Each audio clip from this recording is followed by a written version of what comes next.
La cuisson a aussi toute son importance, en impactant elle aussi les 3 piliers. La cocotte minute ou la cuisson vapeur sont les moins énergivores. Dans le premier cas, le temps de cuisson est réduit de 40 à 70%. Dans le second, la cuisson vapeur préserve mieux les vitamines et minéraux.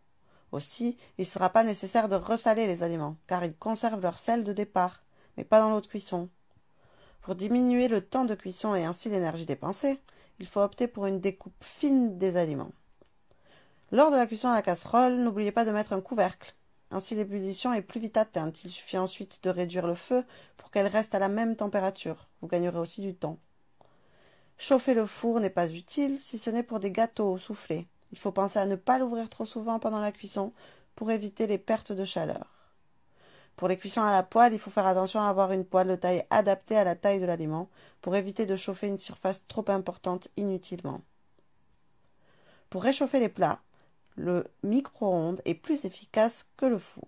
En effet, il consomme 5 fois moins.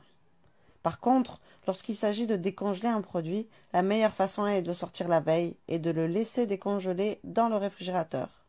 C'est la méthode la plus saine et la moins énergivore.